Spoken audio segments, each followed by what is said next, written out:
Soy Laura Carrillo Márquez, responsable del proyecto que la Subdirección de Arqueología Subacuática desarrolla acá en Barco Chinchorro desde 2006. Estamos llevando a cabo la temporada de campo 2014 y bueno, en esta temporada tenemos varios objetivos divididos en distintos campos de manejo, ¿no?, que tienen que ver con la investigación, la conservación, la difusión y la protección. En este sentido, en la parte de arqueología vamos a seguir trabajando el registro del pecio que se conoce como el Ángel, que está ubicado cerca de Cayo Lobos. Empezamos a realizar el plano de sitio. Para ello necesitamos dragar algunas secciones del barco que está completamente cubierto por sedimento. Una vez que liberamos esas capas de sedimento, ya podemos hacer el registro a detalle. Y este año empezamos a trabajar de la proa hacia la popa. La intención es por lo menos liberar 6 metros de la eslora de la embarcación y poder irnos con el registro detallado de esa sección del barco. Este naufragio fue descubierto por Manuel Polanco y bueno, lo que sabemos es que es un velero cuya técnica de construcción es mixta, es decir, que tiene una estructura de metal y está cubierto con forro de madera, que a su vez está cubierto por un recubrimiento metálico. La intención de este registro es entender técnicas constructivas de la embarcación y ver si podemos encontrar algún otro dato que nos hable de cronologías o filiación cultural, ¿no?, que nos vaya acotando más la temporalidad de este naufragio. El arquitecto Octavio del Río viene encargado de hacer toda esta parte de diseño, de la forma en la que se llevará a cabo el registro del naufragio. El registro de este sitio, el Ángel, de este barco ha ido progresando a través del tiempo, a lo largo de las diferentes temporadas de campo que hemos hecho en Chinchorro. Hemos podido obtener finalmente ya de registros más precisos de este barco, pero en un inicio, desde la superficie, el barco se dibujaba en el fondo arenoso como un barco que pudiera haber tenido una punta, especie de bauprés de estos veleros antiguos, pero ya más a detalle nos dimos cuenta de que bueno, era un barco con una borda circular hacia la proa y que bueno, al final en la popa tenía también ahí una especie de espejo de popa donde está la piedra del lastre. Esto que se ve aquí es lo que se dibuja por encima de la superficie. La proa emerge aquí en el corte, emerge hacia la parte de enfrente y se va inundando o se va enterrando sobre la arena a medida que avance hacia la popa. Hay unos elementos por aquí como unos contenedores metálicos, el ancla en la proa, algunos elementos metálicos también redondos y esta parte con láminas y con alguna especie del recubrimiento que llevaba al final toda la borda de la embarcación. Estos primeros 6 metros a lo largo de la embarcación en su parte transversal nos dirán en esta temporada es poder definir realmente cuánto tiempo nos lleva en recursos, en materiales, en personas debajo del agua, poder destapar por lo menos un cuadrante de 2 metros por todo el largo de la embarcación, que son alrededor de 9, y así poder calcular el resto con las diferentes profundidades, cuánto nos llevará en recursos el poder descubrir toda la estructura de esta embarcación. Los cuadrantes están divididos por una línea base que atraviesa el sitio en toda su longitud, desde proa hasta popa, está a los 11 metros y bueno, donde empieza o alcanza el barco en la parte de popa, ya en la parte enterrada. A lo largo de la línea base hay unas marcas a cada 2 metros, eso nos va a delimitar cuadrantes transversales a todo lo largo en secciones iguales de la embarcación y lo que vamos a atacar en esta ocasión, en esta temporada, es del cuadrante 4 hacia el frente. Sabiendo esto, que es la parte más ancha ya, donde alcanzamos la parte más ancha de la borda, vamos a poder empezar a calcular con las diferentes profundidades y tiempos cuánto nos llevaría el resto del registro de la embarcación. También estamos usando retículas para poder definir más a detalle algunos objetos que pudieran ser diagnósticos del sitio y que nos pudieran decir pues más o nos pudieran dar mayor información en cuanto a la embarcación, que hoy sabemos que es un velero, que no tiene maquinaria, que posiblemente era de 1 o 2 mástiles, pero bueno, esto se tocará más adelante, tiene algunos contenedores. La idea es hacer registro de todos estos elementos en superficie y definir los elementos que se encuentran debajo de la arena en la proa.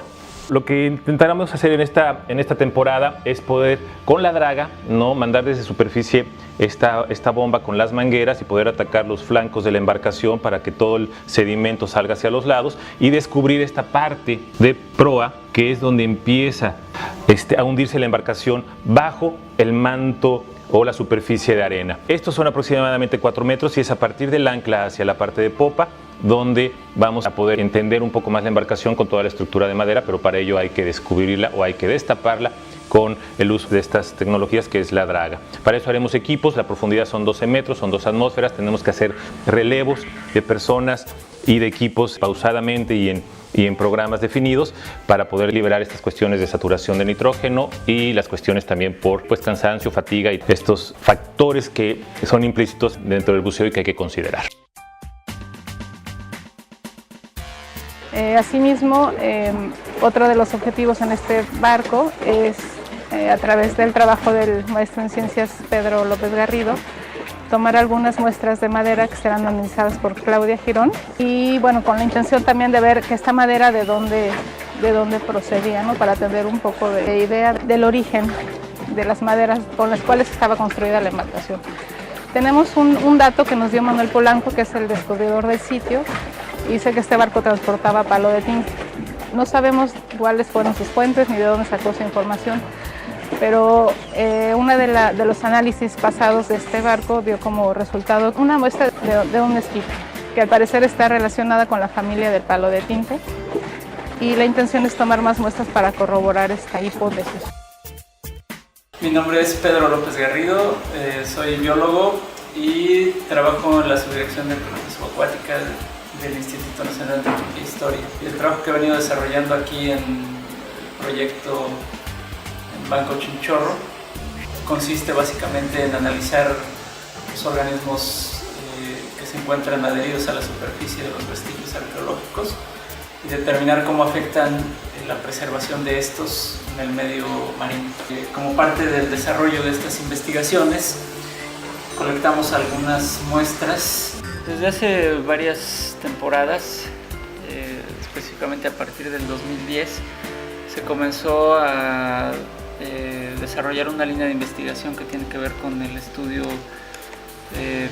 biológico de las maderas de las cuales estaban construidas algunas de las embarcaciones que se encuentran hundidas aquí en la reserva de la biosfera de Banco Chinchorro, que son de importancia arqueológica e histórica. Entonces, básicamente se comenzó colectando algunas muestras de las estructuras principales que son de madera, de estas embarcaciones hundidas, con la finalidad de realizar a cabo la identificación de la especie a la que pertenecen. La distribución geográfica de la especie que se está determinando nos da también una idea sobre desde dónde procedieron los materiales para la construcción, en este caso del casco de estas embarcaciones. Sí, como parte de la información biológica y que luego posteriormente se complementa con información histórica, se sabe, por ejemplo, que determinadas especies eran utilizadas para la construcción de partes específicas del casco de las embarcaciones. Por ejemplo, se usaba especies de roble principalmente para la construcción de las quillas, ¿no? Que son, digamos, así la columna vertebral de las embarcaciones.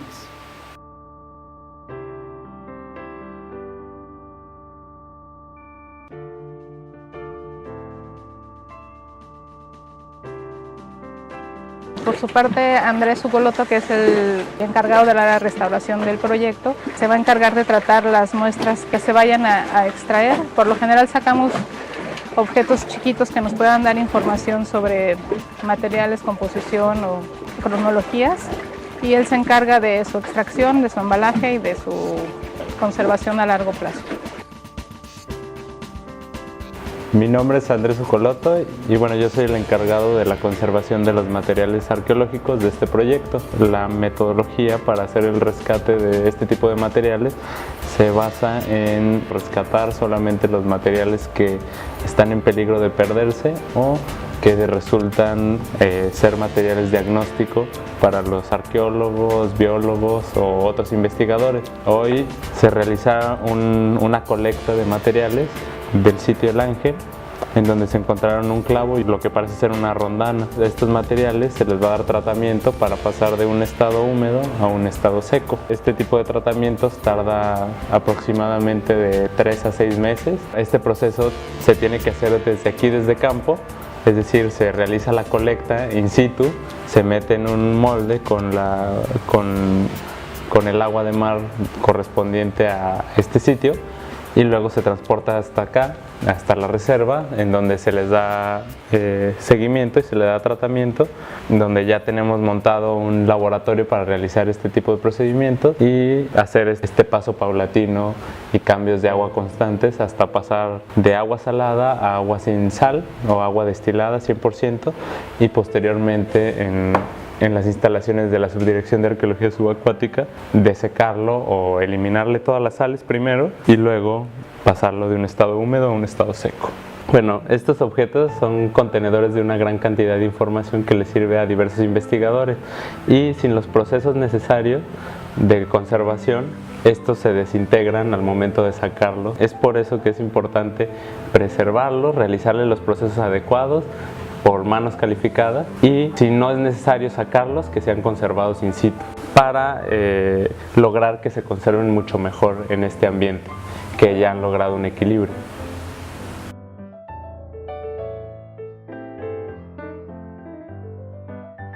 El arqueólogo Josué viene a apoyarnos en la parte de registro arqueológico y él se va a encargar de hacer el estudio de arquitectura naval de la embarcación.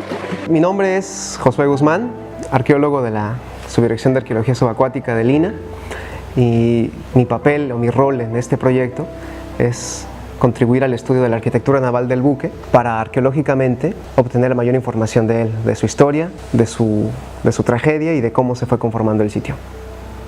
Lo que se está descubriendo del Ángel, bueno, es por fases el trabajo arqueológico. Ahorita se está realizando una excavación en el sector de proa, que es la parte de adelante del barco. Es muy interesante porque se están empezando a descubrir maderas que ya parecen ser de la estructura del buque. Hay que tener en cuenta que, bueno, los barcos, sobre todo a partir del siglo XVI en la tradición occidental, están armados con un esqueleto interno y sobre eso se forra, ¿no?, con madera. En el caso del Ángel fue un barco bastante especial en el sentido de que es un barco compuesto, tiene esta estructura de hierro, ya tiene las costillas, la quilla y las cuadernas de hierro, pero estaba forrado con madera. No se ha encontrado ningún rastro de un motor, entonces lo más probable, lo más seguro es que haya sido un velero. Estos barcos empiezan a ser desarrollados a mediados del siglo XIX.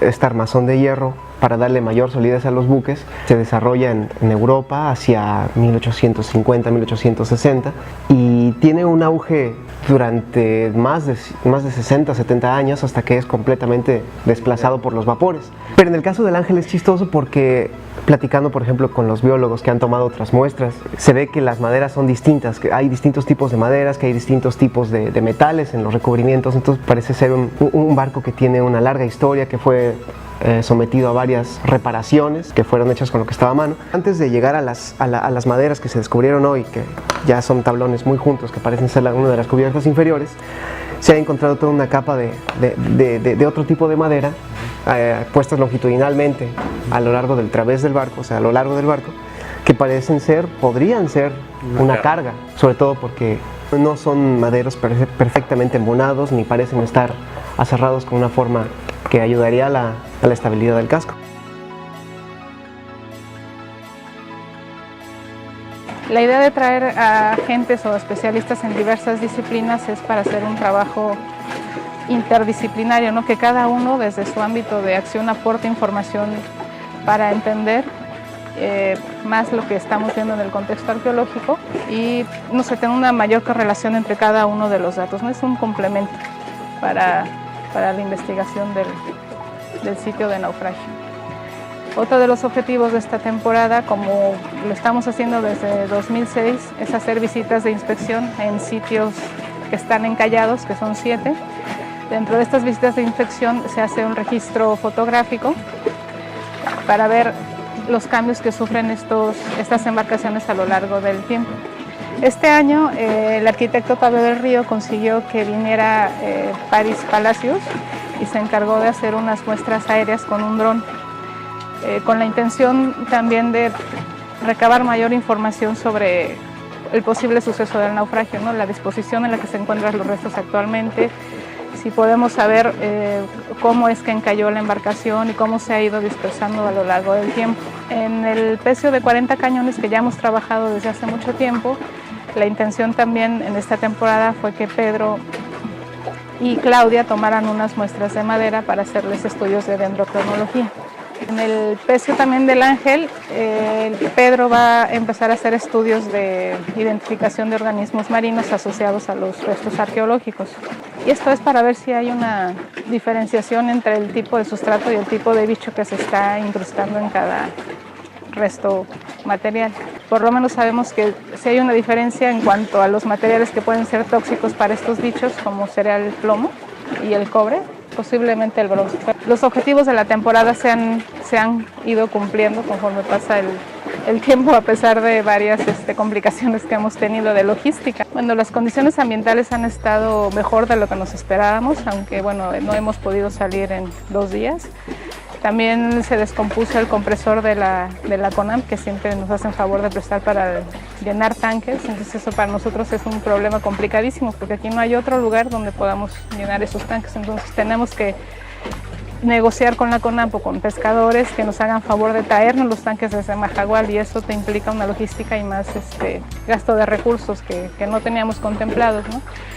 Entonces, bueno, uno hace una planeación determinada, pero tienes que irte ajustando conforme se van dando las circunstancias. Ajustar tanto presupuesto como actividades, ¿no? Para que todo vaya fluyendo de una forma adecuada o lo mejor que se pueda en estos casos, ¿no? Con la problemática que implica estar 30 kilómetros lejos de tierra firme. Bueno, los objetivos que se plantearon para esta temporada se han estado cumpliendo. Nosotros queríamos saber también hacer un estimado de cuánto tiempo nos llevaría hacer la limpieza o el dragado del Ángel, quitarle el sedimento, todo el sedimento que tiene encima, para hacer una planeación más a largo plazo sobre el tiempo que requiere, recursos humanos, materiales y financieros para hacer la liberación de todo el naufragio y su registro detallado. En estos días hemos logrado liberar 4 metros cuadrados aproximadamente de sedimento, 6 días de trabajo, con 6 buzos, 2 buzos que se van turnando. Entonces, bueno, sí nos estamos dando cuenta que este barco nos va a llevar mucho tiempo de trabajo, mucho tiempo. Y bueno, sí tenemos que buscar algunas otras condiciones para poder estar más tiempo en el sitio sin movernos tanto y poderle dedicar de lleno al menos unos 20-25 días de trabajo, ¿no? Lo cual no es sencillo porque es costoso estar acá arriba. La idea que yo tengo de este proyecto no está enfocado solamente a la parte de investigación arqueológica. A mí me interesa el manejo de recursos culturales, que tiene que ver con atender todos los campos o todas las acciones que están relacionadas con los sitios históricos sumergidos o con el patrimonio cultural. Este proyecto se concibió desde un principio no solo como un proyecto de investigación arqueológica, sino como un proyecto en el que se contemplaran distintos campos que inciden en un sitio histórico o en un sitio arqueológico. En estos campos son la investigación, la conservación, la protección y la difusión. Y con esta intención de ver de forma integral todo el trabajo que se hace en un sitio, o en este caso en todo Chinchorro, que se puede considerar como un sitio en el que han ocurrido diversos eventos o sucesos de naufragio a lo largo de 500 años, ver de forma integral estos acontecimientos, ¿no? Por llamarlos de alguna forma. Y por eso es la idea de traer diversos especialistas, ¿no? Y cada año ir sumando más gente que pueda aportar información desde distintos ángulos. Y como te digo, no solo obtener la parte de información de investigación arqueológica para saber qué pasaba en esta área, rutas de navegación, diferentes técnicas de construcción naval. Tenemos embarcaciones desde el siglo XVI hasta el XX que comerciaban, a dónde iban, a dónde venían. También tenemos un trabajo fuerte en investigación de archivo, que con un historiador que está en México, está haciendo una labor muy interesante. Y bueno, de la parte de biología, que también se han obtenido resultados bastante interesantes en el sitio de 40 Cañones y ahorita en el sitio del Ángel, tanto del análisis de muestras de madera, como comentaba, así como de los organismos asociados a estos restos. La parte de conservación, que es vital. Cuando tú decides extraer objetos de un sitio, lo que tienes que hacer es asegurar su conservación y su preservación a largo plazo. Entonces el trabajo de los restauradores, digamos que va de la mano con la arqueología. Y la parte de protección, que tiene que ver con sensibilizar tanto a la misma gente de la CONAM como a los pescadores, ¿no? Sobre la importancia de proteger este patrimonio, ¿no? Porque a fin de cuentas es de todos nosotros. protegerlo, dándoles también herramientas para que ellos puedan, digamos, usar este patrimonio en su beneficio, trayendo turistas o gente a conocer estos sitios y dándoles herramientas para que ellos puedan dar información más fiable, ¿no? de lo que están viendo. Y la parte de difusión, pues bueno, es muy importante para que toda la gente conozca el trabajo de Lina y de la Subdirección de Arqueología Subacuática en esta zona.